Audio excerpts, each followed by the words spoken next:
Confírmame, por favor, que están viendo mi pantalla.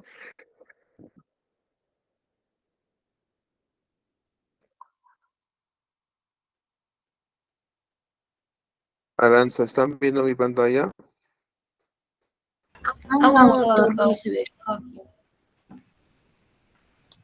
Todavía no, doctor.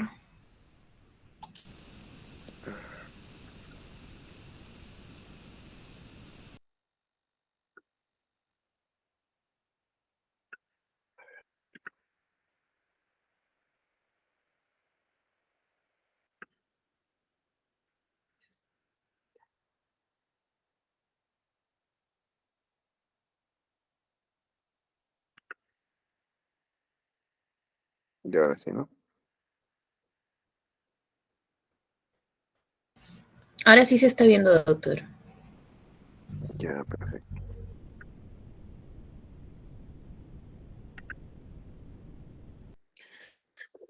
Muy bien, jóvenes. Entonces, para terminar la clase de pancreatitis, a continuación, pancreatitis crónica. En realidad, pancreatitis crónica es un tema eh,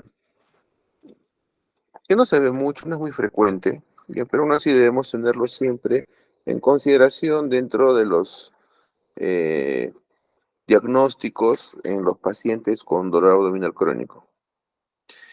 En primer lugar, deben de saber que la pancreatitis crónica es un daño permanente y irreversible del páncreas, sobre todo con evidencia histológica que se traduce en una atrofia glandular y fibrosis como evento secundario a una lesión inflamatoria crónica.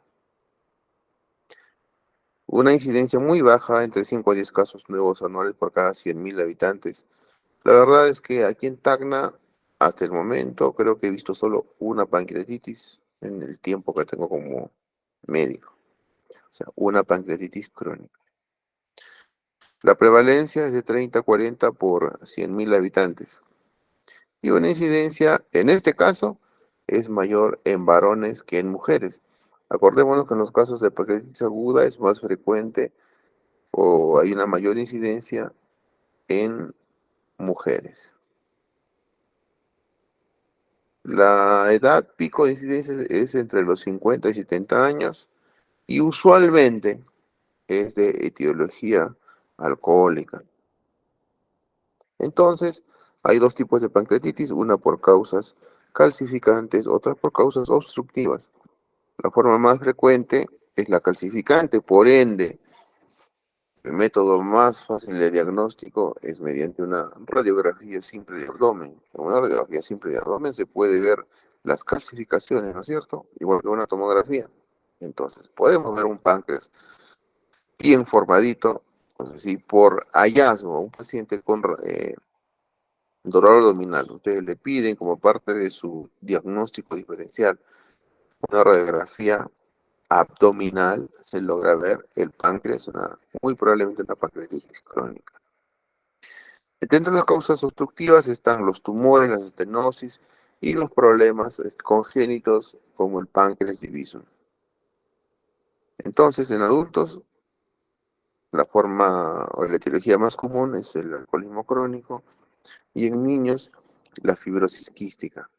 Acordémonos también que hay una poliquistosis hepático-renal que incluso afecta al páncreas, ¿no?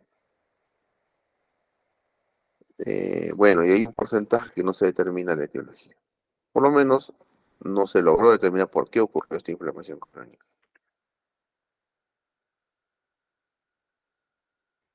¿Por qué ocurre esto? Bueno, en jóvenes, el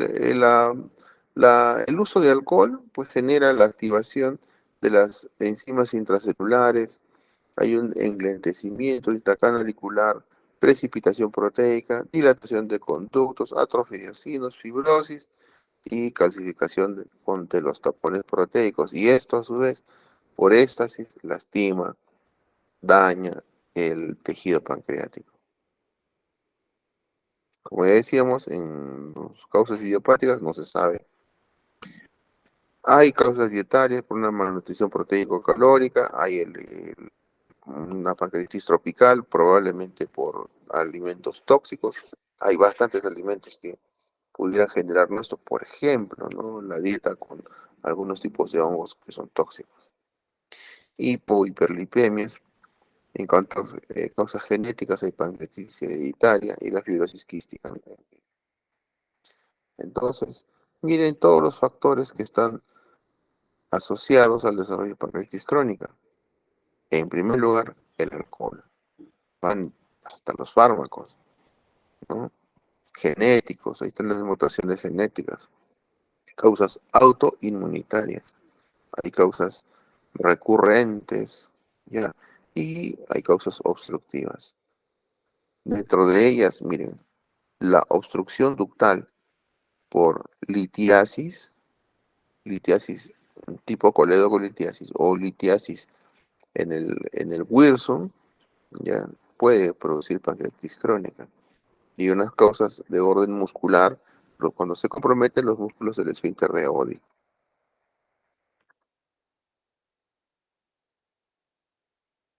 El cuadro clínico principal se manifiesta mediante dolor, ¿no? Y es un dolor atípico, irradiado hasta ambos hipocondrios, hacia la espalda, que disminuye con la postura genupectoral.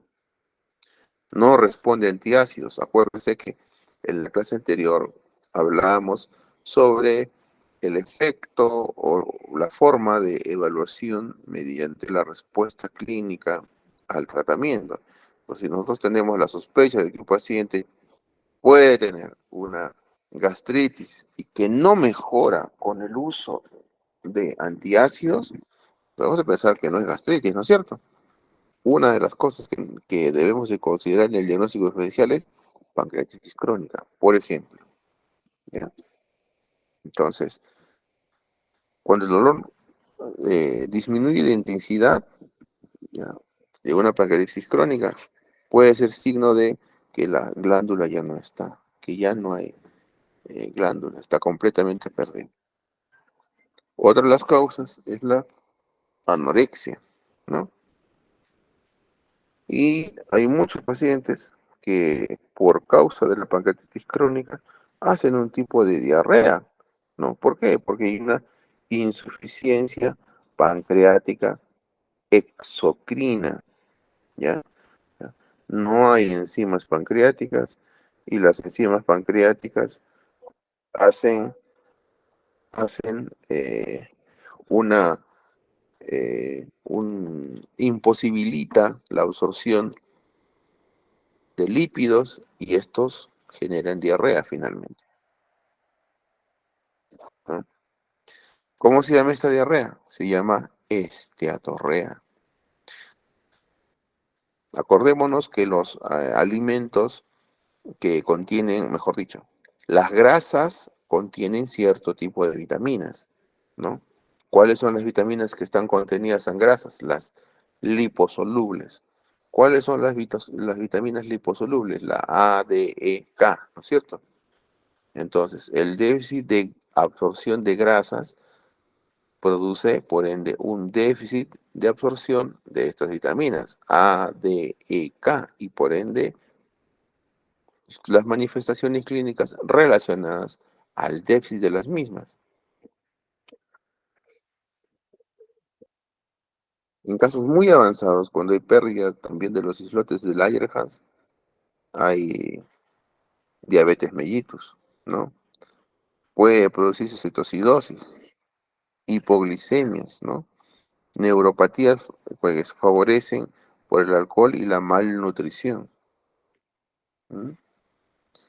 Y por el cierre de los conductos, ictericia y colestasis, ¿no? Ya que el páncreas aumenta de volumen o se cierra, disminuye de volumen y hay una obstrucción física del colédoco, ¿ya? En el caso de la pancreatitis crónica recidivante, la sintomatología puede simular al de la pancreatitis aguda en cada brote, o sea, cada ocasión que el páncreas se inflama, por ejemplo, por un lito en el conducto de Wilson, puede producir una pancreatitis aguda. Y múltiples pancreatitis aguda de repetición hacen una pancreatitis crónica. La triada clásica para diagnóstico de pancreatitis es crónica, ¿no? Esteatorrea, diabetes y calcificación pancreática. Esta, así como se describe en la semiología clásica, no es tan frecuente. Solo el 30% de pacientes desarrollan esta tríada clásica. Pero es algo así como el síndrome de, o los signos de Gray-Turner y Kuller, ¿no es cierto? En los casos de pancreatitis aguda. No son frecuentes, pero hay que saber que existen. En cuanto a las pruebas diagnósticas, el diagnóstico principalmente se basa en datos imagenológicos, laboratoriales y morfológicos característicos de esta enfermedad, ¿no? También se puede hacer una prueba de estimulación hormonal utilizando secretina, ¿no? Para los casos de pancreatitis crónica donde está involucrado estenosis pancreática, podemos utilizar la CEPRE o RCP, donde se hace una colangiografía introduciendo contraste en el conducto pancreático, evidenciando estenosis del mismo. Aún así, el estudio anatomopatológico mediante una biopsia es el gold estándar para este diagnóstico, ¿no? ¿Cómo se hace la biopsia? Por medios invasivos mediante una aspiración, biopsia aspiración con aguja fina se llama, PAF, ¿ya? Puede ser mediante una ecoendoscopía o transmural, o sea, a través de la pared abdominal. En este caso podemos ver que la hiperamilasemia y la hiperlipasemia no es muy evidente o no es evidente, que es solo la diferencia de la pancreatitis aguda. Entonces, ¿cómo diagnosticarla? Con biopsia. ¿Puede haber elevación de bilirrubinas? Sí. Elevación de la fosfatasa alcalina también, ¿no? Porque está obstruida la salida de los conductos biliares también. Hay tolerancia a la glucosa con elevación de, de la glucosa en ayuno, ¿no? Y como les comentaba, la radiografía de abdomen aquí, miren, logran distinguir esta imagen, es el páncreas, que no debería de verse, pero como está calcificado, sí se ve, está justo por delante de los cuerpos vertebrales. Una ecografía, sí, desde luego, el páncreas también cambia de densidad. Una tomografía, igual, ¿no? En este caso, acá dice que administración de contraste, sí, pero como les he comentado anteriormente, los órganos que se han calcificado se ven sin contraste, ¿no? No hay necesidad de administrar contraste en este caso. ¿Por qué se administraría? Bueno, porque esta condición también puede favorecer el desarrollo de algunos tumores pancreáticos. Entonces, para eso sí, detectaríamos los tumores en esta enfermedad. Ahí está, la colangiopancreatografía. Vemos aquí, miren, ¿no? Este de acá es el colédoco hepático derecho, hepático izquierdo, y esto que está acá es el Wirsum, ¿no? Con todos los acinos pancreáticos, eso debería ser recto, pero tiene áreas de estenosis, ¿no? Estos son los criterios diagnósticos de pancreatitis crónica emitidos por la Sociedad Japonesa de Páncreas, donde indica, ¿no?, que en la ecografía se puede detectar calcificaciones intrapancreáticas, en la tomografía también, en el CEPRE, dilatación irregular, dilatación del Wirsum, el test de secretina también nos sirve, y desde luego el diagnóstico definitivo es mediante la anatomía patológica en un examen histopatológico donde se ve fibrosis. Hay criterios donde uno puede decir que es probablemente una pancreatitis, ¿no? También los mismos, hay imágenes en ecografía, en tomografía, ¿ya? Entonces, debe basarse principalmente el diagnóstico en la presencia de anomalías morfológicas que afectan al sistema excretor del páncreas, ¿ya? Están también los criterios de Rosenbaum para el diagnóstico de pancreatitis crónica a través de la ecoendoscopía. Entonces tenemos criterios mayores, criterios menores, ¿no? Los mayores, digamos, Focos hiperecoicos parenquimatosos de 2 milímetros o más con sombra acústica. ¿Qué significa? Calcificación. Cálculos en el conducto principal, es una causal, ¿no es cierto? Y lobularidad difusa del páncreas, 3 lóbulos continuos o más. ¿Cuáles son las complicaciones? Como les había comentado hace rato, está la diabetes mellitus, ¿no es cierto? Y esta obviamente se presenta luego de muchos años de haber sufrido esa enfermedad, traduciéndose en una pérdida de la parte endocrina pancreática, con una disminución en la formación de insulina y traduciéndose en una diabetes. ¿Cómo se la trata? Suplementándola, pues, pasando la insulina. ¿Y cómo se complica? Secundario a esta diabetes, desde luego el déficit de insulina produce una cetoacidosis y todas las cosas que lleva la misma diabetes. ¿Qué más? Hay malabsorción de vitamina B12, ¿no? Para esto, ¿qué debemos hacer? Administrar enzimas pancreáticas. En el Perú existen pocos suplementos de enzima pancreática. Está, por ejemplo, el Creón, ¿no? Creón tiene enzimas pancreáticas. Creón, la fruta enzima tiene un poco, ¿no? Fruta enzima, Creón.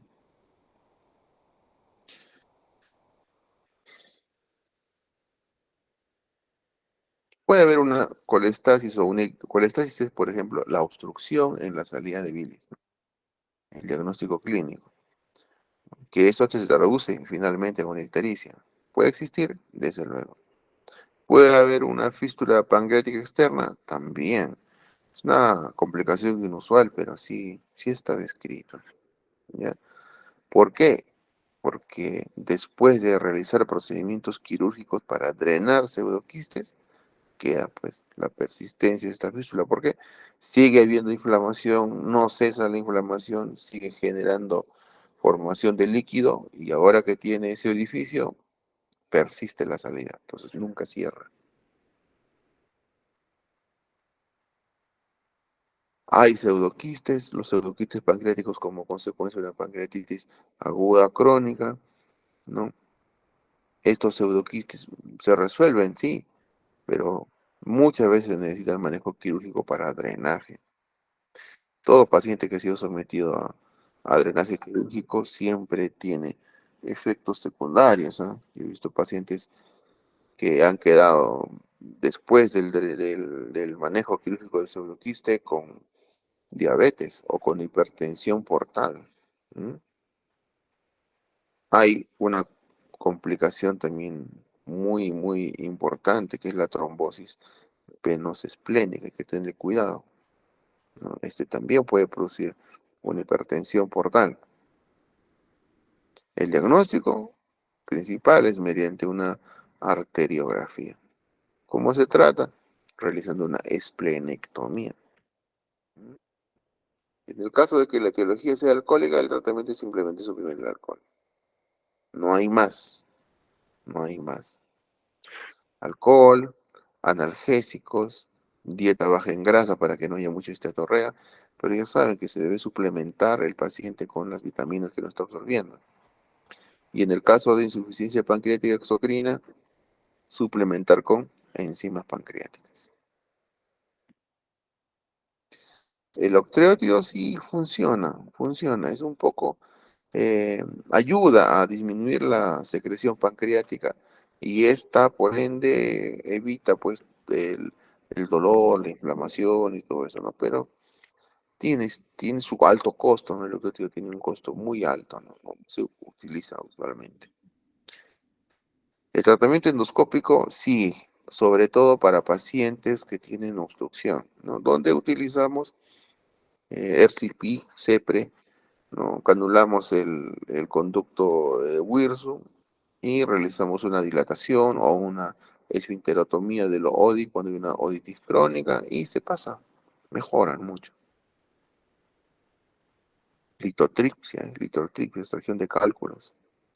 Y en el caso de dolor, mediante, mediante una ecoendoscopía se puede hacer bloqueo del plexo celíaco. En los casos de que el dolor también sea intratable, podemos hacer un tratamiento quirúrgico, deben discutirse con los pacientes los beneficios y riesgos, desde luego el paciente puede morir, puede morir. Técnicas indirectas, hay simpatectomía, esplenectomía, ¿no? Tiene siempre un alivio transitorio, ¿no?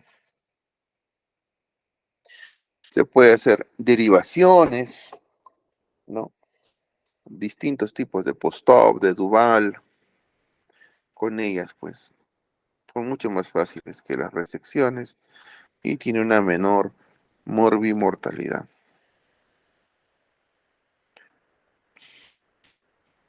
La CEPRE, como les comentaba, justamente es para mejorar las estenosis, ¿no? Sobre todo si es una sola, dos máximo, ¿no? Porque muchas veces incluso son recidivantes, no funcionan completamente las prótesis. Y algunas veces hemos hecho esfinterectomía del esfínter de Oddi, hemos hecho en pacientes con dolor. Se supone que ese paciente de múltiples episodios de dolor por una oditis crónica puede hacer una pancreatitis crónica y esta pancreatitis crónica puede llevarlo a diabetes. Muy bien, jóvenes. ¿Alguna pregunta sobre pancreatitis crónica, por favor?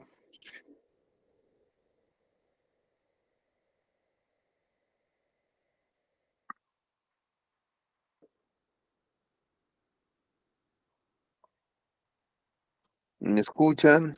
Aranza. Doctor, sí lo escuchamos. Creo que ha quedado claro. Sí, pues, en realidad es un tema exótico, por decirlo menos. Pero yo pienso que mucho es que no hay un completo estudio, ¿no? No hay una buena detección, se puede decir, de casos, en realidad. Tenemos muy pocos casos detectados, entonces por eso tenemos pocos pacientes detectados con pancreatitis crónica. Usualmente atribuimos los dolores a otro tipo de cosas, ¿no? Yo sí he visto pacientes con trastornos, con alteraciones en la formación, como el páncreas diviso, ¿ya? Y que no tenía todavía pancreatitis crónica, pero sí venía múltiples oportunidades al hospital por dolor abdominal. Entonces, en esos casos, el manejo es abrir el esfínter de o ampliar, se podría decir, la salida del jugo pancreático a través de la papila accesoria, ¿no?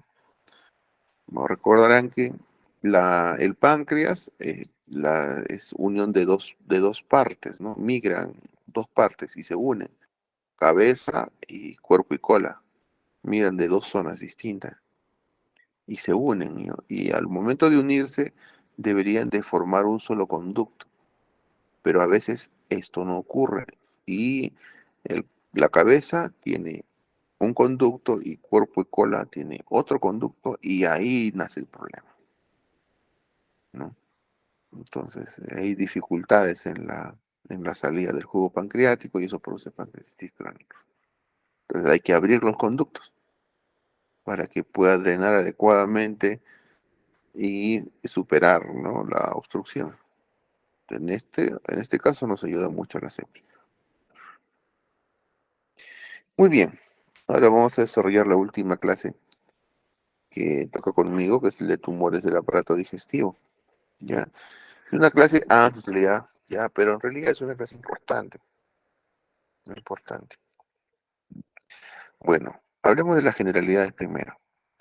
Nosotros podemos ver que dentro de la epidemiología del cáncer gastrointestinal, ya, o del cáncer en general, en este estudio GloboCan del 2002 que evalúa todo el cáncer a nivel mundial, podemos darnos cuenta de que, miren, entre el cáncer de estómago, hígado, esófago, vemos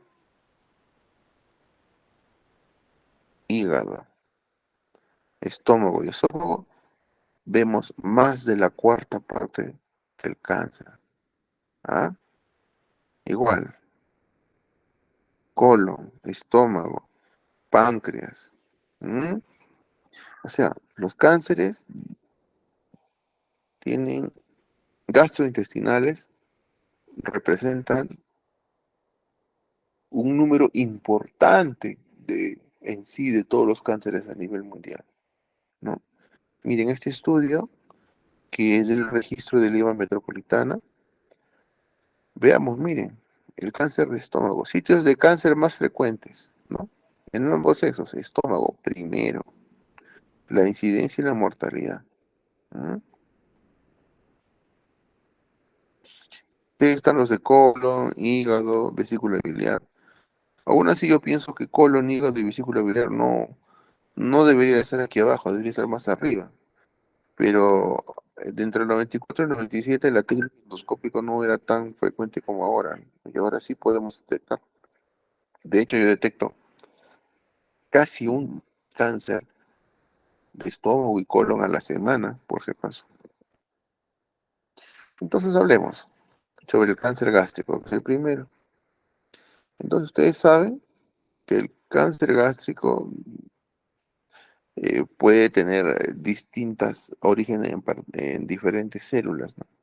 Y puede ser por ende adenocarcinoma, que viene de las glándulas, leiomiosarcoma, en las células de la musculatura lisa, los linfomas, cuando viene de las células del sistema de defensa, y los tumores carcinoides. ¿Ah?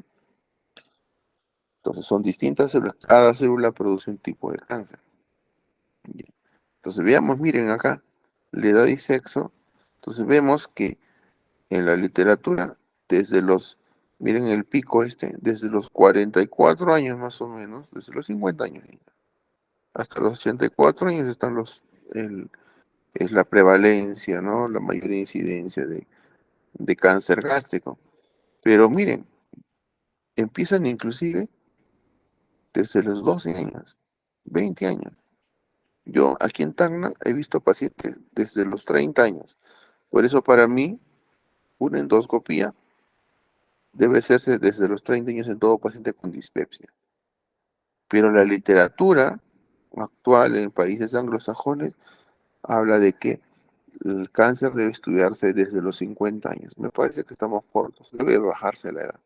Desde los 30, yo por lo menos a los 30 años, todos los pacientes que tienen dispepsia les indico endoscopia. Este es el signo evolutivo de la lesión ulcerada de Murakami, donde nosotros podemos ver que en realidad el cáncer cura. O sea, aparece una herida y después se cierra, aparece una herida y después se cierra. Hace este ciclo, hace las diferentes etapas de la clasificación de París, ¿no? Es como en un círculo vicioso, antes de volverse invasivo.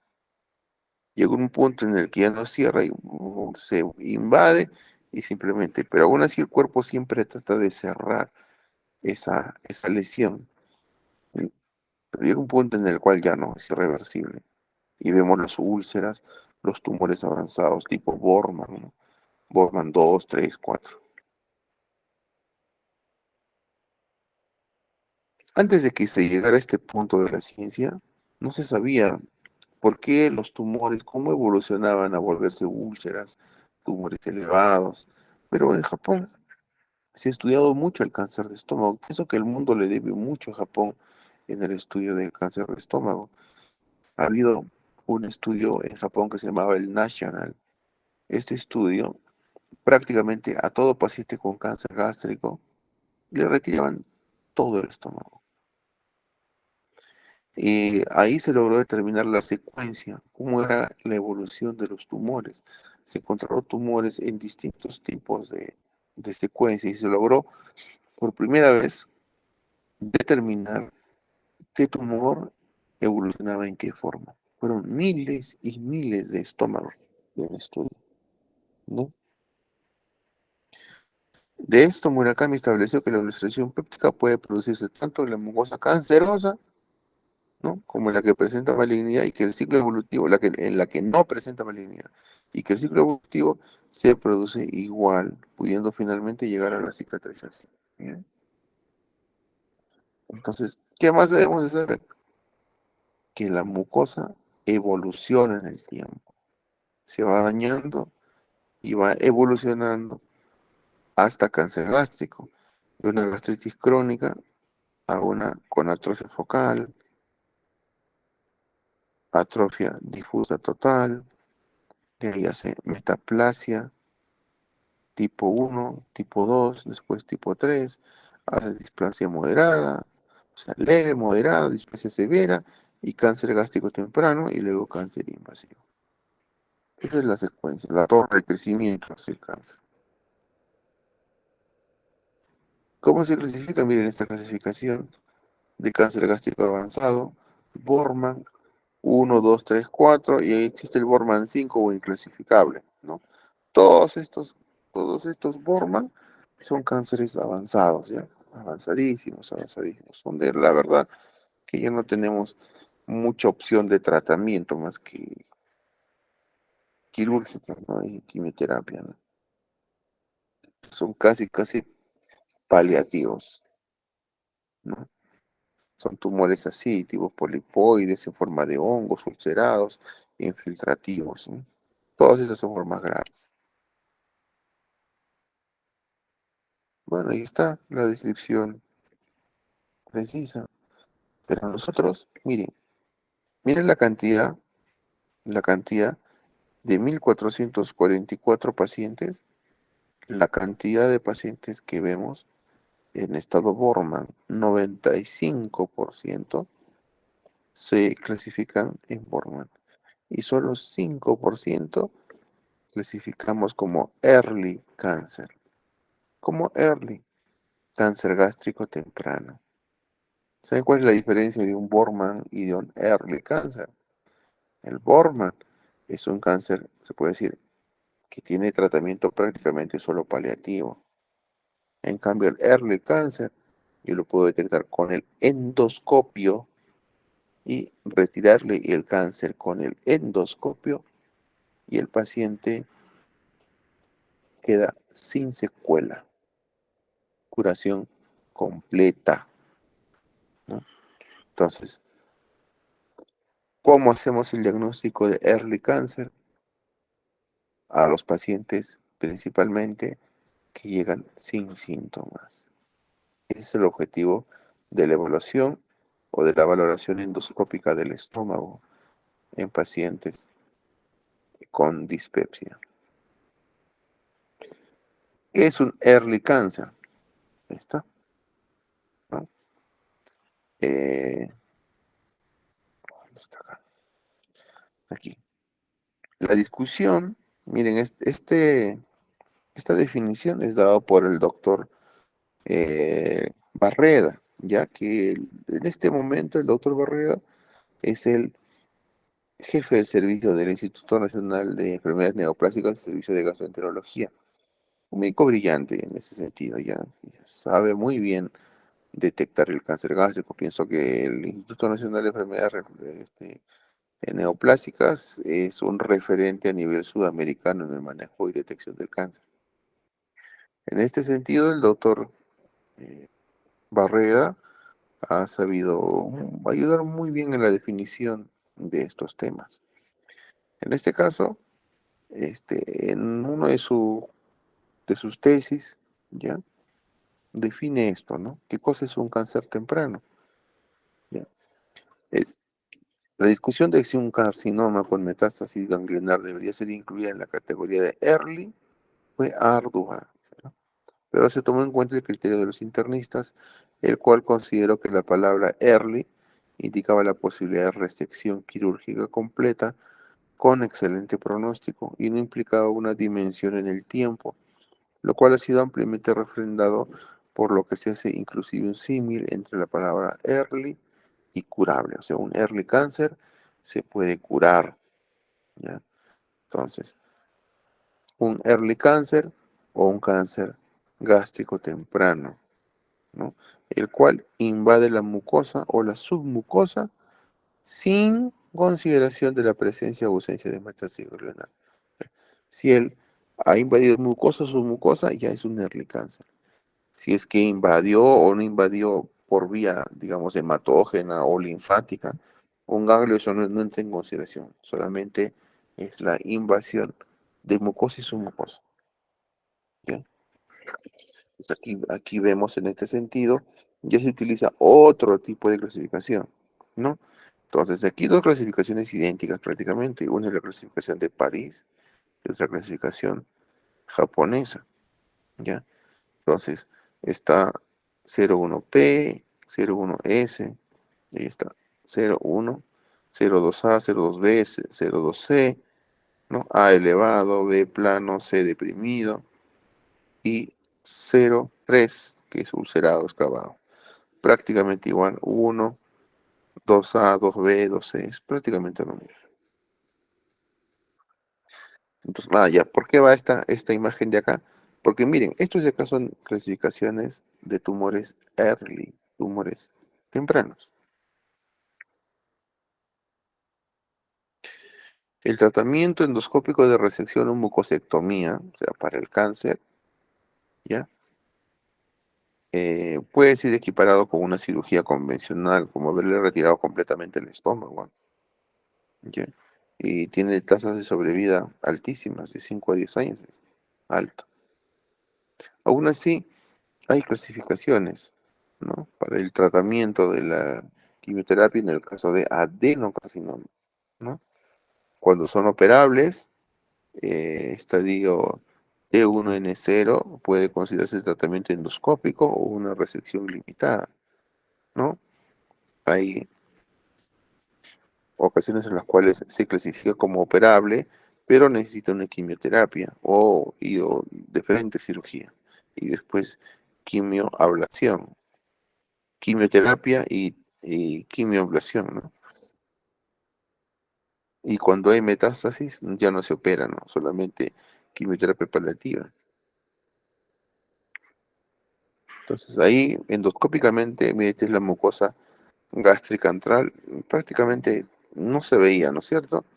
Pero ahí, luego de la aplicación de un colorante de realce como el índigo carmín, que es como el colorante azul, como el refresco de chicha morada, se echa sobre la mucosa gástrica y se logra ver otra vez esta zona irregular. Esta zona irregular era un early cancer.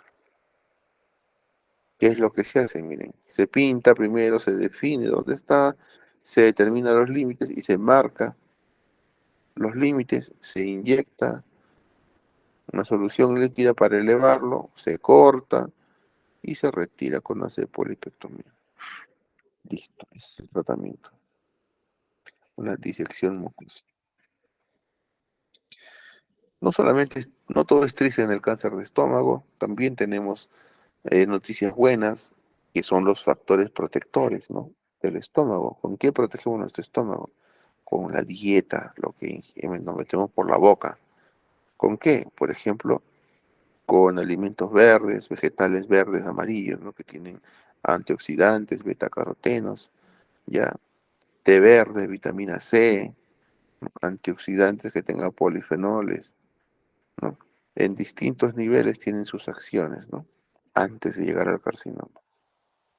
¿Qué es lo que nos va mal? Miren acá, el Helicobacter pylori, el virus Epstein-Barr, los alimentos muy salados como el charqui, las nitrosaminas, que se encuentran ¿dónde? En la parrillada, en los alimentos cocinados a alta temperatura, el tabaco.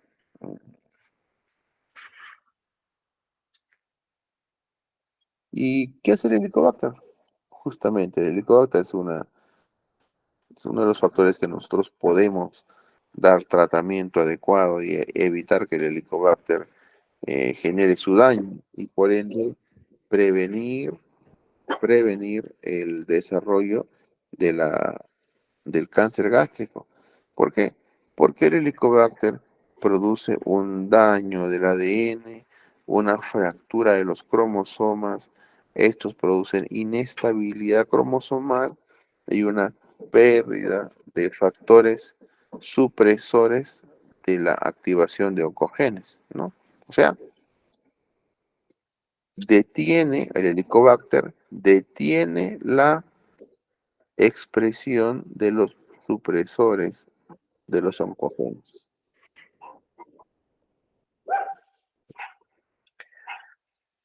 Ahora hablemos de cáncer de colon. Miren, qué bonito se ve el colon ahí, todo rectito, pero la verdad es que no es así. Muchas veces el colon es muy torcido, en el ángulo esplénico, en el ángulo hepático, este es el esplénico, este es el hepático, ¿ya? Y eso conlleva trastornos en la estreñimiento, ¿ya? Muy bien, el cáncer colorectal comienza en el intestino grueso o colon, ¿ya? O en el recto, y algunas veces se lo denomina cáncer colorectal. Aproximadamente el 95% de los tumores malignos del colon son adenocarcinomas. Hay otros tipos de cáncer de colon, como el linfoma, los tumores carcinoides, el melanoma o sarcoma, pero aunque son poco comunes. Sí es cierto, la mayoría de tumores de cáncer de colon que detectamos son adenocarcinomas. Pero ojo, si por ejemplo detectan un linfoma gástrico, hay que investigar el colon, ¿ah? No se les pase de pasar por lo alto y darles solamente el tratamiento al de estómago. Porque yo he tenido pacientes, por ejemplo, que he atendido por un linfoma gástrico, le dan de alta, pero en el colon tenía más linfoma. Finalmente eso fue lo que se llevó al paciente. La localización del cáncer colorectal principalmente ocurre a nivel del recto sigmoides, miren, el 60%. Otro porcentaje importante y de difícil diagnóstico está en el colon ascendente. La historia natural se caracteriza por un largo periodo de tiempo de forma asintomática, ¿no? Crece lento de la masa tumoral, ¿no? Hace metástasis hepática, pulmonar, y cuando esto ocurre, usualmente el pronóstico del paciente va muy mal. Hay factores genéticos importantes, como les comentaba, la expresión del gen KRAS, ¿no? En el colon derecho. Y la dieta, ¿no? Hay una dieta, por ejemplo, la que es alta en leche, por ejemplo. La leche de vaca promueve el desarrollo de cáncer de colon. Bueno, presenta una incidencia alta de la literatura para hacer esta diapositiva, la norteamericana, en el Perú es igual, también la presencia de cáncer de colon también es muy alta, ¿no? El cáncer colorectal representa la segunda causa importante de muerte por cáncer. En nuestro medio no existen estadísticas claras, pero el consenso entre especialistas es que su incidencia se ha incrementado en los últimos años. Sí, sí, sí. Cuando yo era alumno no había tantos cánceres como ahora. Y tampoco había tanto cáncer de colon, ¿eh? Ahora sí, mucho cáncer de colon. Hay una causa única por el cáncer de colon, pero sin embargo casi todos los cánceres de colon comienzan con pequeños pólipos benignos. Y esto posteriormente progresan a cánceres no prolongados o cánceres muy grandes y agresivos. Esto es en el caso del adenocarcinoma, que es el más frecuente. En el caso del linfoma es diferente. Aún así, en un momento pueden ser recetables y tratables con quimioterapia.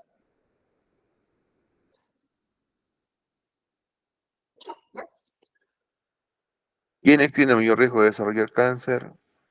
Los que comen dietas ricas en carne, grasa e hidratos de carbono refinados en los países industrializados.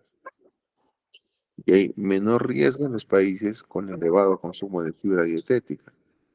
Aparentemente la fibra vegetal actuaría fijando los ácidos biliares secundarios y carcinógenos potenciales, disminuyendo el tiempo de contacto entre estos y la mucosa intestinal al acelerar el tránsito, modificando también la flora fecal. Hay enfermedades o factores de riesgo muy elevados, como que tienen riesgo elevado, como por ejemplo la poliposis adenomatosa familiar, la historia de cáncer colorectal familiar, la colitis ulcerosa, que por estados inflamatorios crónicos pueden producir que se manifieste finalmente un cáncer de colon después de los 10 años de enfermedad. Hay un riesgo moderado en el caso de los pólipos adenomatosos, en la colitis ulcerosa que afecta el colon izquierdo, ¿no? Sobre todo las que tienen más de 15 años de evolución. Y como medida de pesquisa en la familia, podemos buscar que los pacientes que tienen familiares directos con cáncer colorectal deben de hacerse una pesquisa con la colonoscopía. Por ejemplo, si tienen ustedes un hermano que le diagnostican cáncer de colon, ya, el, la metodología es la siguiente. Si su hermano tiene, por ejemplo, el diagnóstico de cáncer de colon del hermano es a los 20 años, entonces en la familia se debe de buscar desde el familiar que tiene 10 años menos. O sea, desde el hermano que tiene 10 años para arriba hay que hacerle un despistaje de cáncer de colon. O sea, 20 años menos 10, 10 años, ¿no es cierto? 10 años para arriba. Si, digamos, el paciente tiene 50 años, entonces todos los familiares que tienen desde los 40 años hacia arriba hay que buscarle cáncer de colon. Obviamente que en el caso de cáncer de colon, el estudio general de colonoscopía, así no haya síntomas, es desde los 50 años. O sea, todo paciente, todo ser humano que tiene 50 años o más, tiene orden de hacerse una pesquisa de cáncer de colon con la intención de encontrar tumores que sean resecables. Inclusive en las mujeres que han recibido irradiación por cáncer ginecológico también existe la posibilidad de que desarrollen cáncer de colon. Y esos son los pólipos. Hemos retirado muchas veces pólipos de este tipo. Estos, mira, que son pediculados. Hay pólipos que no son pediculados, que también se generan cáncer de colon. De hecho, las lesiones planas, los flats, ¿no? Lesiones planas tienen mayor riesgo porque estas lesiones planas se supone que están relacionadas más con un factor de orden genético, ¿no? Ahí está una lesión elevada justamente en el borde de uno de los pliegues colónicos. Y esta es la colitis ulcerosa, así se presenta, prácticamente múltiples úlceras unidas, ¿no? ¿Cuál es la clínica? La verdad es que cuando es curable, no da síntomas. Es silente. Los síntomas varían mucho en función a la localización. Cuando es del lado derecho, chicos, es más anemizante. Cuando es del lado izquierdo, es más obstructivo, produce obstrucción, estreñimiento. Usualmente es así. La pesquisa general es mediante la detección de sangre en las heces, con el estudio que se llama estudio de Tevenon. ¿Ya? Ojo, por favor, el estudio de Tevenon, háganlo o solicítenlo e indiquen al paciente que haga una dieta Tevenon desde 3 días atrás o desde 3 días antes que empiece a dejar la muestra. Porque si no, si ustedes le indican que lo lleven nomás inmediatamente, eh, el Tevenon va a salir falso positivo. ¿Por qué? Porque digamos que hoy día justo comieron parrillada, esa sangre, porque el Tevenon es para detectar sangre, ¿no es cierto? Esa sangre de la parrillada va a salir positivo, pues. Entonces, ya, es Tevenon positivo, hay que pensar que es cáncer. No, pues es un falso positivo. Entonces, por eso se les indica una dieta blanca, en resumen. ¿Cómo es? Sin carne, sin vísceras, sin verduras que contengan hierro. Ya esa es la dieta TV, ¿no? Desde 3 días atrás. En pacientes estreñidos, tal vez un poco más, ¿no? ¿Qué más? Dolores abdominales, desde molestias vagas hasta crisis suboclusivas, el compromiso del estado general del paciente. Para mí, un signo vital en todos los cánceres es la pérdida de peso. Cánceres, VIH, pérdida de peso. Un paciente que nunca ha sido estreñido se vuelve estreñido. ¿Mm? Anemia crónica, heces adelgazadas, sobre todo cuando es el ano recto, y hay un inicio agudo por obstrucción o perforación. Entonces, el diagnóstico, Como sabemos que el más frecuente es el ano rectal, el tacto rectal, importante el tacto rectal. Como les comentaba en la clase, en gastroenterología, una de las frases más eh, emblemáticas de la especialidad es: vas mal en meter el dedo que meter la pata. Tacto rectal. Todo paciente que viene a consulta con rectorragia, tacto rectal. Estudio de sangre en heces, estudios endoscópicos, proctoscopía, colonoscopía, una radiografía de colon a doble contraste, ¿ya? Debe de hacerse de manera secuencial, también miren, tacto rectal, procedimientos endoscópicos, radiografía doble contraste y el estudio de colon para descartar la posibilidad de neoplasia sincrónica. ¿Cómo es la neoplasia sincrónica? Se puede ver un cáncer de colon en el recto y puede haber un cáncer de colon en el ciego. No tiene que ver uno con el otro. Incluso si le hacemos estudios genéticos, son similares, pero no son idénticos.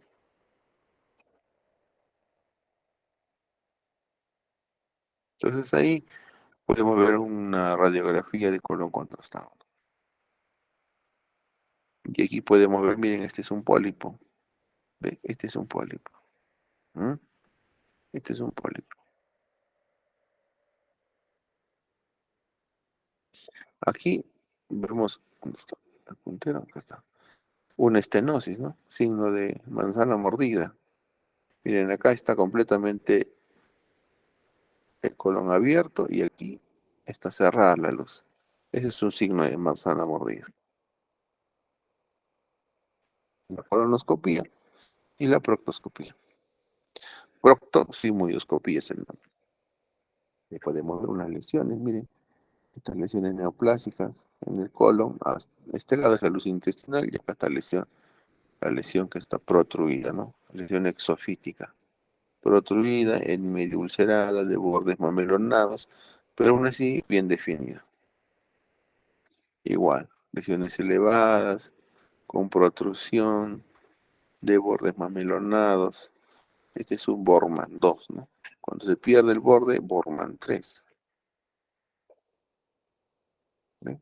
Esta es una lesión pediculada con un pedículo grueso, que en realidad tiene muy buen pronóstico estas.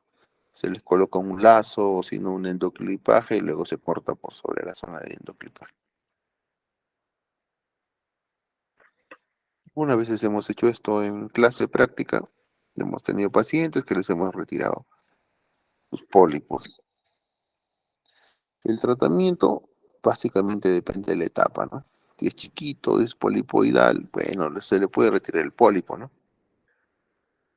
Entonces, ¿de qué depende de la etapa? Está la etapa 0 hasta la etapa 4. Miren, la etapa 0 es apenas en sus inicios, está en la capa más interna, se considera que es más exactamente un precursor del cáncer, ¿no? Y en la etapa 4 el tumor se ha diseminado a órganos distantes. Ahí está, un gráfico. 0, miren, está ni siquiera entrar a la submucosa. 1 ya entró a la submucosa, inclusive parte de la muscular, ¿no? El estadio 3 está llegando al límite de la serosa, el estadio 2. El estadio 3 ya pasó la serosa, el estadio 4 ya invasivo completamente.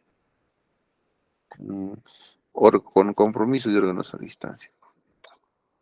En cuanto al tratamiento, depende también del tamaño, ubicación y extensión del tumor y de la salud en general del paciente. Se utilizan distintos tipos de tratamiento, de la cirugía, quimioterapia, radiación, una combinación de cirugía, quimioterapia y terapia de radiación, pruebas clínicas de terapias nuevas y todo lo demás. Ahora, terapias nuevas, el cáncer de colon en estadio 0 o carcinoma in situ, nosotros justamente podemos atender este tipo de lesiones mediante endoscopia, ¿ya? Del estadio 1, resección y anastomosis. El estadio 2, resección y anastomosis, quimioterapia, radioterapia o terapia biológica postquirúrgica. Puede retirar así ese segmento del colon, pero la verdad es que yo he visto que hacen hemicolectomía. Se tiran a la derecha, o el lado derecho, hemicolectomía derecha, o hemicolectomía izquierda, ¿no? Mucho más fácil. Luego del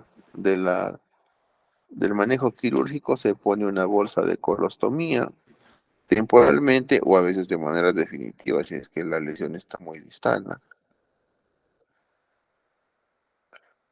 Entonces, miren, a medida que se va avanzando, el tratamiento también es más agresivo, ¿no? Quimioterapia, terapia biológica, ¿no? Ya inclusive en estadio 4 terapia paliativa nomás, ¿no? Para el sí. Si el cáncer de colon no reaparece en 5 años, ya se considera curado, ¿ya? Y esto es porque solo en raras ocasiones se presentan nuevos episodios después de los 5 años.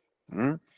Los cánceres en etapas uno, 2 y 3 se consideran potencialmente curables y en la mayoría de los casos el cáncer de etapa 4 es incurable.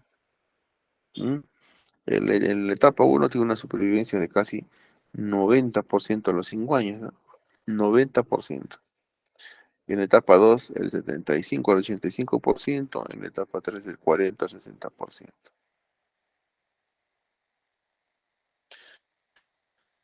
Etapa 4 rara vez viven más de 5 años. En promedio, supervivencia media, ¿no? O sea, el número de pacientes que viven por más tiempo y la mitad por menos tiempo, con el tratamiento está entre 1 y 2 años. La verdad que inclusive algunos médicos dicen que en etapa 4 prácticamente no hay variación en el tiempo de sobrevida, pero sí en la calidad de vida. Miren esta lesión. Casi no se ve, ¿no es cierto? Ahí están los pliegues colónicos, esto por la anatomía podemos ver que es un colon transverso, porque el colon, ahí está, porque el colon aquí tiene una forma, los pliegues tienen una forma romboidal, entonces podemos ver aquí sobre el borde una leve muesca, ¿no? Que casi es invisible, pero luego de la aplicación de colorante índigo carmín, podemos ver, miren, cómo se transformó, ¿no? Hay una alteración completa de la superficie de la mucosa. Este es uno de los tumores que tiene relación con la activación del gen KRAS, ¿no? No hay una limitación completa, no es el pólipo que hemos visto hace un momento, ¿no? Pero es una lesión plana, un flat. ¿Ya? Este tipo de lesiones es resecable endoscópicamente, sí, hay pruebas que podemos hacer antes de intentar la resección de elevación. Se eleva, se separa la mucosa de la submucosa y podemos hacer una mucosectomía submucosa endoscópica, es prácticamente curación. La otra contraparte sería una hemicolectomía, ¿no? Entonces ahí podemos ver, miren, hay zonas, estas zonas son las zonas más sospechosas de neoplasia.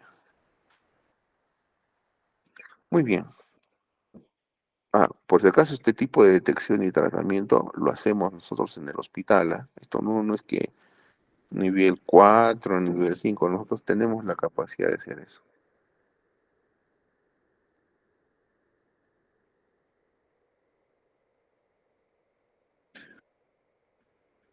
Cáncer de hígado o el carcinoma hepatocelular, que es el más frecuente de hígado.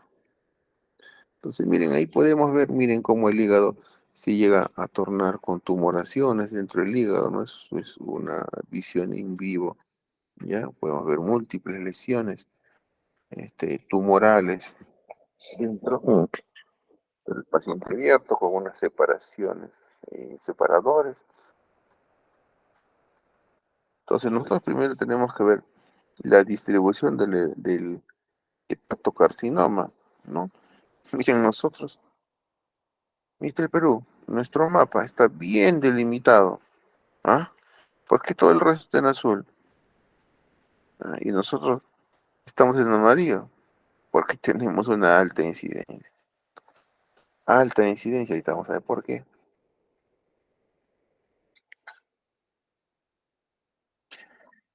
Eh, este es el rol de los parásitos. Los parásitos dañan la vía biliar como el Clonorchis sinensis, y estos parásitos pueden producir finalmente cáncer de hígado.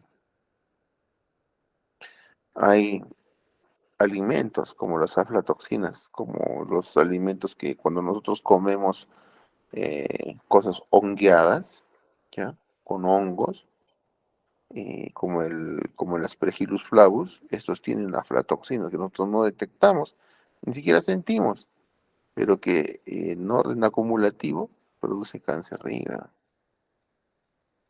Químicos como el hexaclorobenceno, el mesotorio o el torotraz, que dicho sea de paso, antes lo utilizamos para pruebas diagnósticas radiológicas. El cloro de vinilo, bueno, que también está muy relacionado al cáncer de vejiga.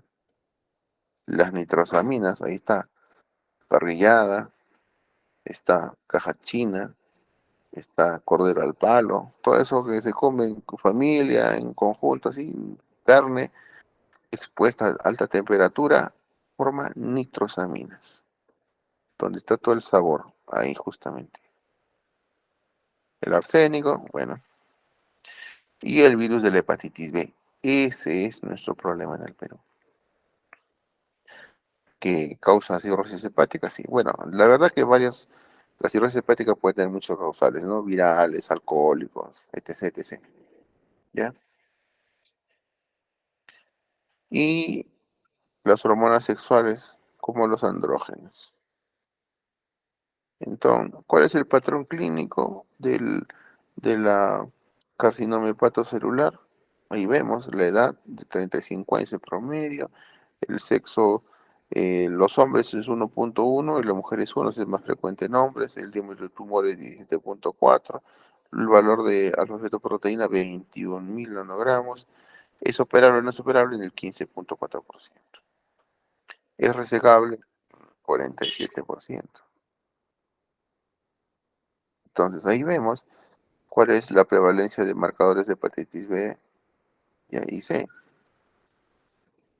Entonces, nosotros vemos que la hepatitis B, anticuerpo para hepatitis B positivo y o antígeno hepatitis B positivo, el 74%. Solamente el antígeno de superficie, el 62%.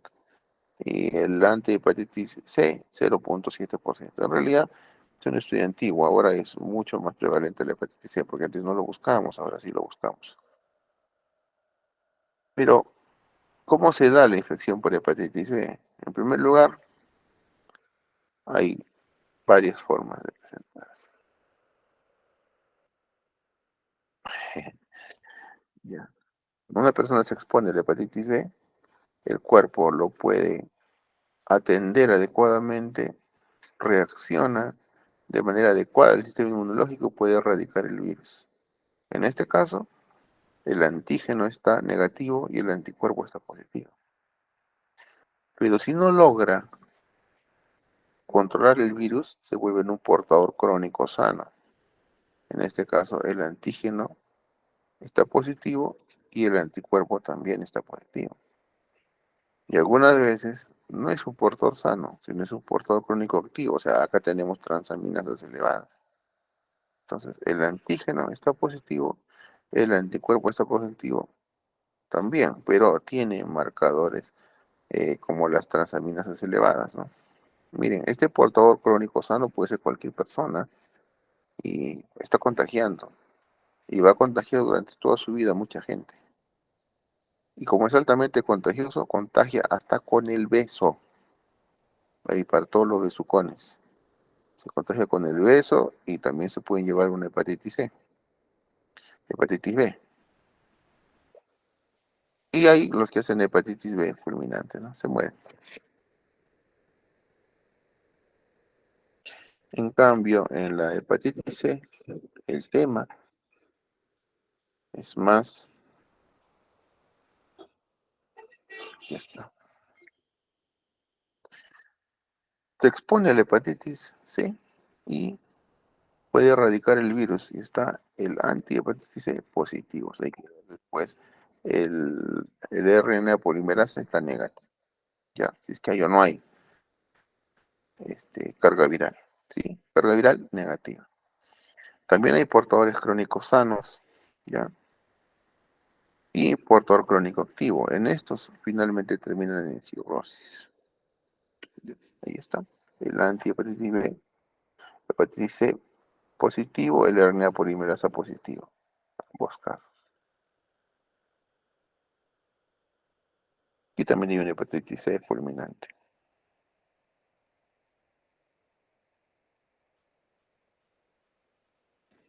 Entonces, esta es la historia natural del desarrollo de la hepatitis B, ¿no?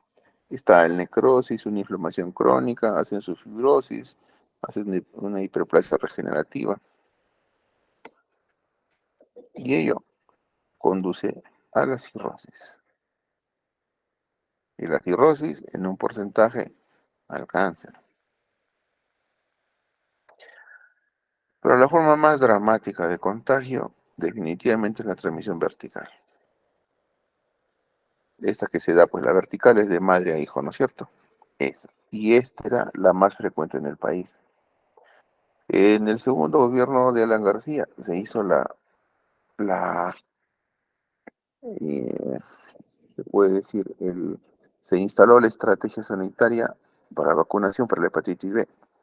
Entonces ahí se vacunaba a todas las mujeres en edad fértil, porque se veía la tragedia de niños de 15 años, 14 años, que acudían a la consulta con signos de cirrosis o con cáncer de hígado, que habían adquirido la hepatitis B al nacimiento y venían prácticamente a morir al hospital, ¿no?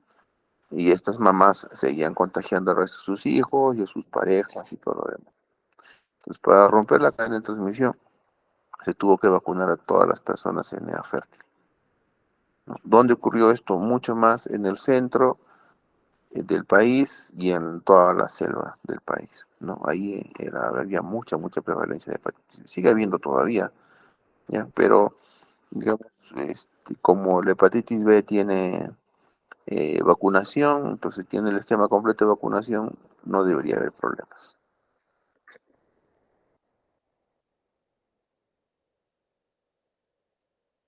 Ah, ahí te vamos a ver esto, pero cuando la madre transmite al hijo, existe un 90%, de un 80-90% de posibilidad de contagio y que se vuelva hepatitis crónica, no hagan hepatitis, o sea, hacen una hepatitis aguda, pero como es un ser en formación, adopta y se queda con el germen, o con la carga viral, o con, mejor dicho, con la información genética del virus, ya de por vida, ¿no? Hace una forma crónica siempre.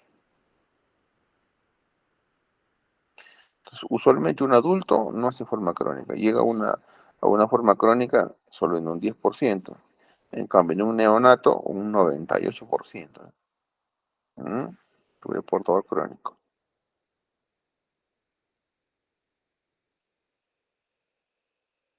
Entonces ahí vemos cómo dentro de la historia natural, luego de la infección por hepatitis B, hay integración del DNA al hepatocito, está una iniciación, después existe una duplicación celular o promoción, y que esta genera nódulos benignos, y estos nódulos benignos progresan hacia una anaplasia celular y produce un hepatocarcinoma o carcinoma hepatocelular.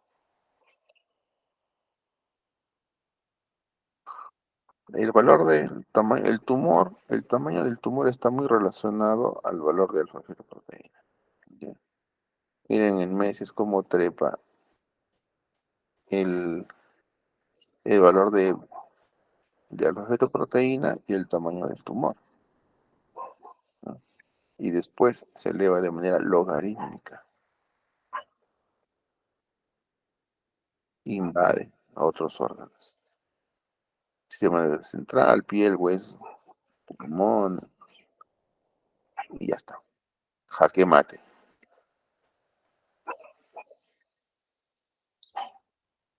La presentación clínica, dolor en epigastrio, masa, cuadril superior derecho y masa con pérdida de peso, ascitis, deterioro sistémico, hepático, a veces hay sin masa palpable, ictericia, colecistitis, o se encuentran directamente masas a nivel pulmonar, fracturas patológicas de hueso, hepatitis crónica, ictericia, prurito, obstrucción biliar.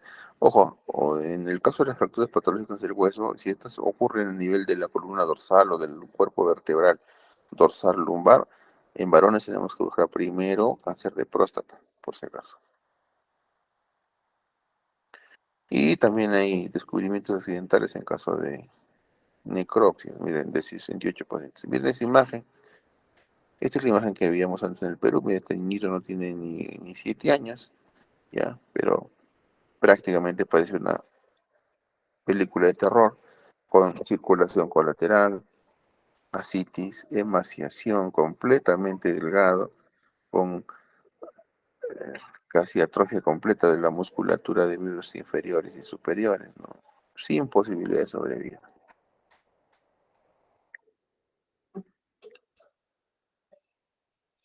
Bueno, ¿qué es la alfa-fetoproteína? Globulina alfa-fetal, que se sintetiza en las células embrionarias.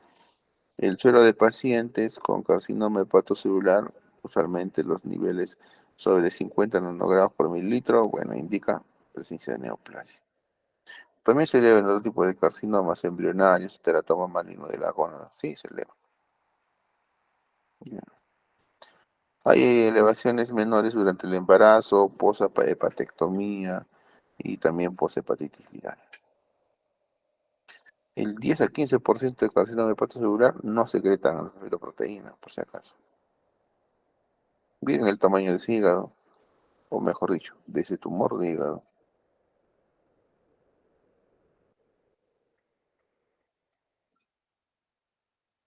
Entonces, quirúrgicamente se habla pues de términos de resecabilidad, ya, operabilidad, si es, por lo tanto es importante si es localizado resecable o localizado irresecable o si está diseminado, ¿no? Entonces, ¿qué es resecable? Es importante saber que se debe retirar por lo menos con márgenes libres de 2 centímetros y debe quedar también una adecuada reserva funcional. ¿Mm? La verdad es que yo ya casi no veo pacientes operados, ¿no?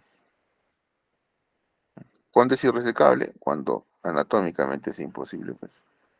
No queda reserva funcional, el riesgo quirúrgico es muy alto, pacientes muy descompensados, ¿no? Bien, ahí, por ejemplo, es un tumor que ha estallado y está vertiendo su contenido por fuera de la cavidad abdominal, por fuera de la cápsula de Gleason. Hay un hepatocarcinoma diseminado por metástasis hematógena, ¿no? Pulmón, hueso, piel, hay metástasis linfática, hay una ascitis neoplásica. Miren un tumor prácticamente que ha tomado todo el hígado. Y como el hígado hace efecto filtro, hay tumores que hacen sus nódulos metastásicos, ¿no? En el hígado, en orden de prevalencia, frecuencia, el colon, 65%, páncreas 63%, mama 61%, pulmón 46%, estómago 44%, ovarios. De múltiples tamaños, o sea, usualmente el, el hígado se ve pues con múltiples bolitas, ¿no? En múltiples zonas. Esa es la imagen clásica de metástasis hepática. Rara vez hay metástasis solitaria, ¿eh? ¿Dónde está? Rara vez. 10%, yo pienso que es menos. Ahí vemos un hígado con múltiples nódulos metastásicos, ¿no? También en el pulmón, mira, este nódulo, ¿no? Ahí, ¿dónde estás? Ahí, acá, ¿no? Aquí, nódulos, nódulos, nódulos.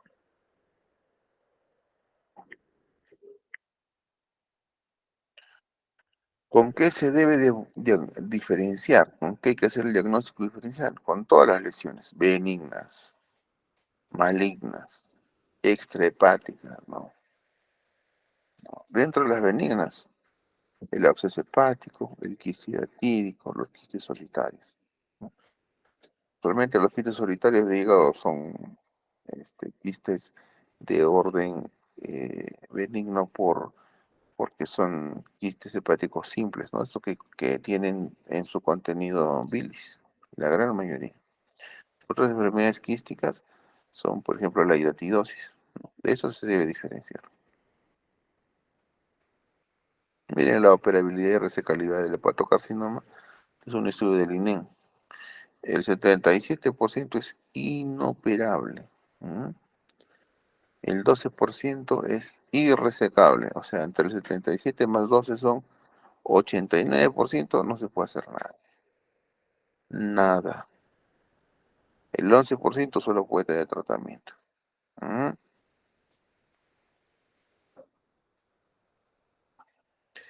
Entonces, cuando son resecables, ¿qué se puede hacer? Etanolización, criocirugía, resección quirúrgica, radiofrecuencia, trasplante. Cuando hay irresecable, la citorreducción, criocirugía, etanolización, todo ese tipo de cosas. Y cuando está diseminado, quimioterapia, inmunoterapia, hormonoterapia.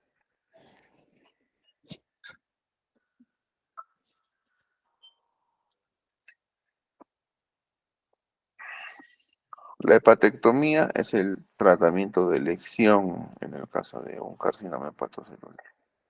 Lo ideal, ¿no? Yo diría que lo ideal es encontrar un carcinoma hepatocelular temprano. Ahí están los tipos de hepatectomía, subsegmenectomía, segmenectomía, plurisegmenectomía, hepatectomía clásica, ampliada, total, y la mortalidad postoperatoria es del 5%, y actualmente incluso hay técnicas sin transfusión sanguínea, siendo una cirugía muy sangrante. Ahí están los lóbulos hepáticos, se pueden retirar uno, dos, tres o hasta cuatro lóbulos hepáticos tratando de atender la necesidad del paciente. Ahí están las zonas que se delimitan y se retiran. Ujú, miren, esta es subsegmenectomía del segmento 8. Ahí está, se retiró, listo. Ahí está involucrado la zona neoplásica. Y ahí está, el 6. Van a retirar el segmento 6 afuera. Segmentos 1, 2, 3, 4. Ahí están el 1, 2, 3 y 4 afuera. 4, 5, 6, 7 y 8. Ahí están listos para retirarse. Afuera. ¿Se cuenta? Entonces, ¿hay tratamiento quirúrgico? Hay tratamiento quirúrgico para eso. Entonces, también otro problema es la ascitis de etiología neoplásica, ¿no? Usualmente un paciente con ascitis tiene muy mal pronóstico, es difícil de manejar, se puede tratar con diuréticos, ustedes como han visto, ¿no? Paracentesis, pero usualmente una citis se significa una carcinomatosis abdominal. Cuando hay carcinomatosis abdominal, usualmente no podemos hacer mucho. ¿Cuál es el valor de que nos habla también sobre el pronóstico? Es el nivel de bilirrubinas. ¿Ya?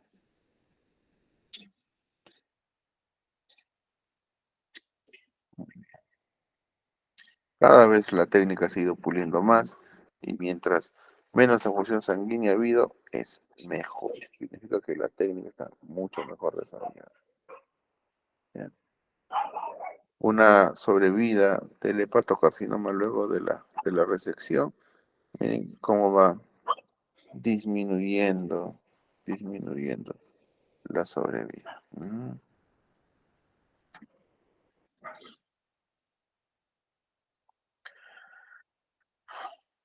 Miren la sobrevida a los 5 años, distintos autores, distintos tipos de sobrevida, pero en el INEM la tasa de sobrevida a los 5 años es el 30%, que es respetable.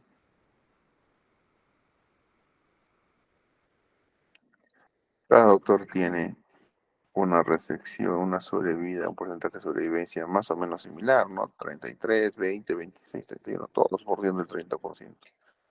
Yo, por ejemplo, no me iría a operar por este LAI. Este LAI tiene una tasa de sobrevida del 11% nada más. Ay, nomás, gracias doctor, no me operes.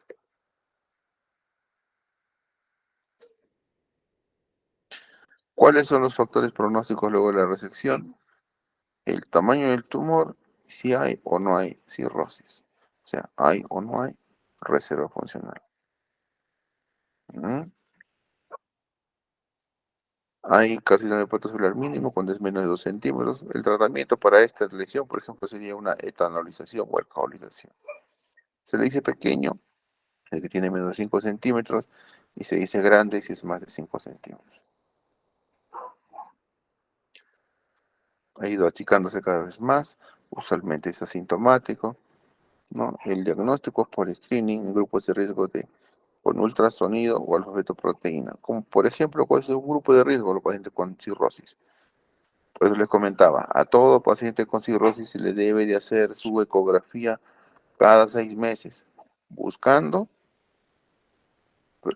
presentación de lesiones lesiones sólidas o lesión focal a nivel de hígado. Siempre, cuando ustedes tengan un paciente con cirrosis, que van a su consulta, siempre se le pregunta, señor, ¿cuándo fue su última ecografía? Y les dice, más de 6 meses, le indican una ecografía para buscar lesión focal. Porque a veces pueden encontrar lesiones de 2 centímetros y con un tratamiento con alcoholización le curaron el cáncer.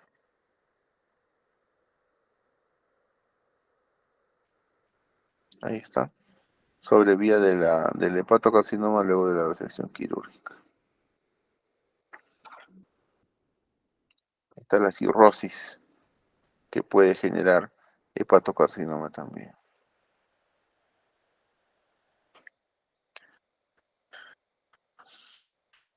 Conclusión. El principal factor de riesgo para el desarrollo del hepatocarcinoma en el Perú es el estado de portador crónico de hepatitis B. ¿Mm? Por eso es que el Perú estaba ahí coloreado, ¿no? Ahora ya la situación ha cambiado. Esperemos las nuevas investigaciones para ver si salimos de esa clasificación. Pero de hecho va a demorar todavía algunas décadas. Décadas. ¿Qué hay que hacer? Inmunización pasiva y vacunación. Para hepatitis B en recién nacidos de madres con hepatitis B que tengan el antígeno. Monitoreo de la fetoproteína y ecografía. Vacunación de hepatitis B en población de riesgo, como por ejemplo los alumnos de medicina como ustedes. Me imagino que habrán cumplido con sus 3 vacunas. Y también en la población en general. Entonces, el hepatocarcinoma básicamente es un cáncer prevenible. ¿Cómo se previene? Con la vacuna para hepatitis B. Muy bien, chicos. Preguntas, por favor.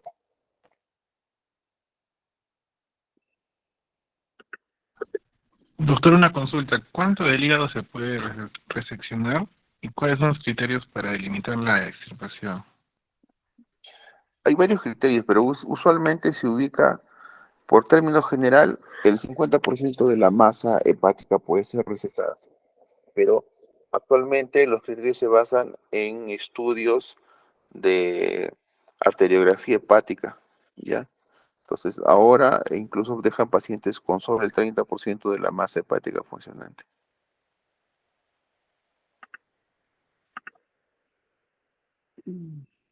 Gracias, doctor. ¿No de qué? ¿Otra pregunta?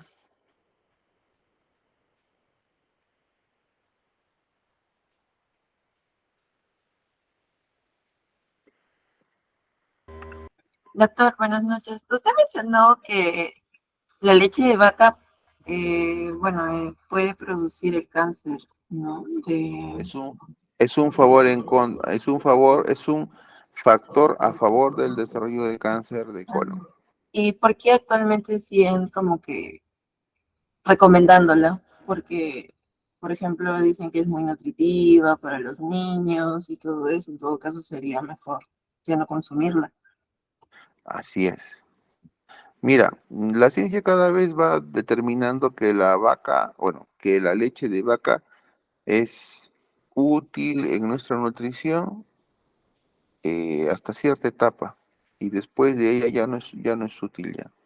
En este momento, la leche de vaca, digamos, para los adultos, básicamente no es un tema de nutrición, sino es un tema de gusto, ¿no? Por lo que representa en las comidas que nosotros ingerimos.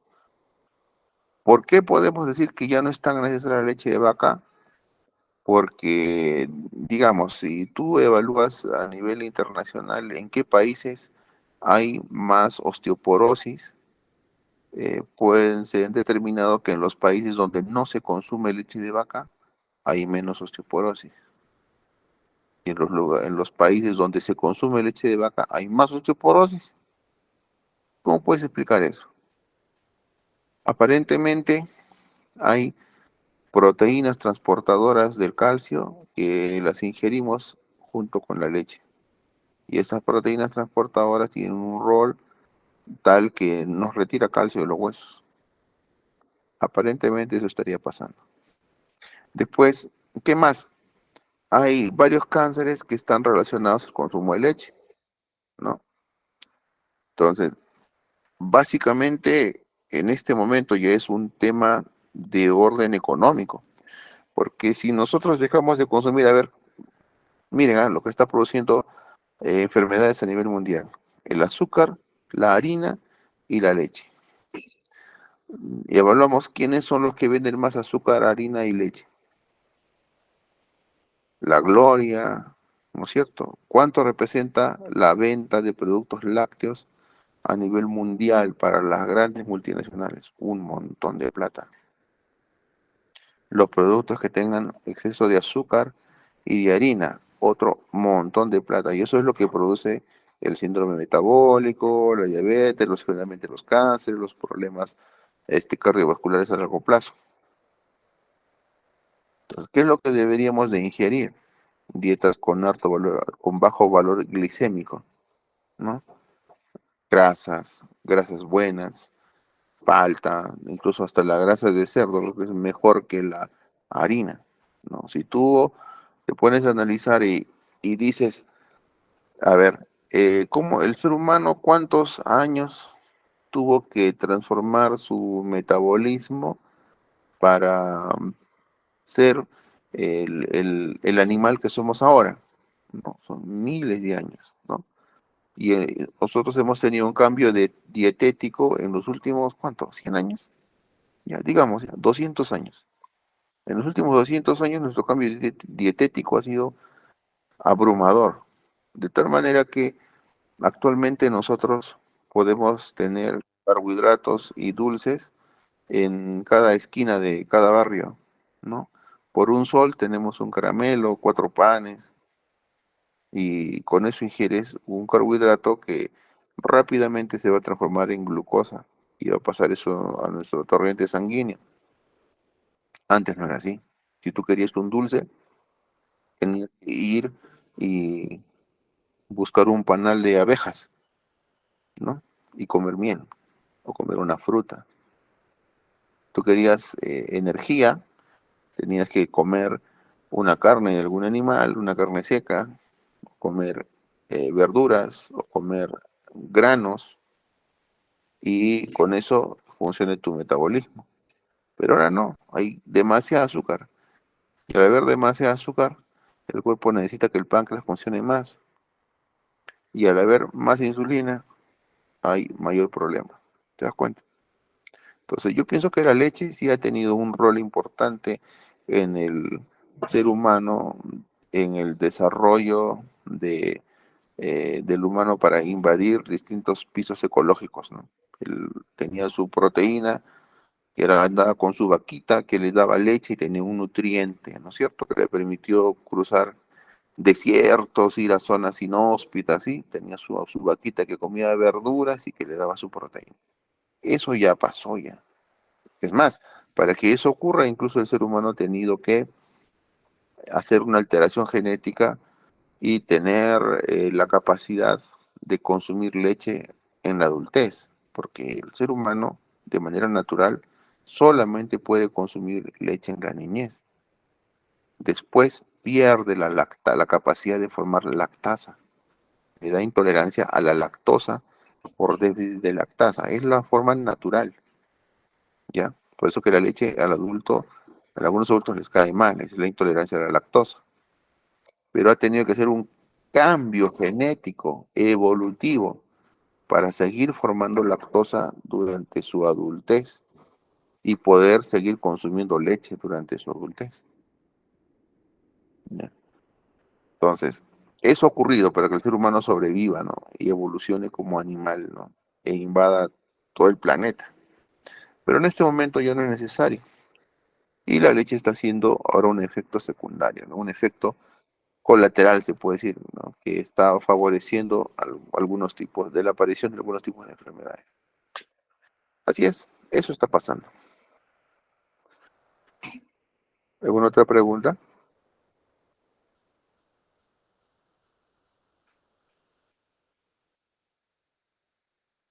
Creo que ya no hay más preguntas, doctor. Muy bien, chicos. Entonces, ha sido un gusto poder ser su docente este ciclo y darles algunas ideas respecto a los temas que hemos desarrollado. Como ustedes saben, y siempre repito, las clases son tan solo el esqueleto del conocimiento que necesitan ustedes llevar.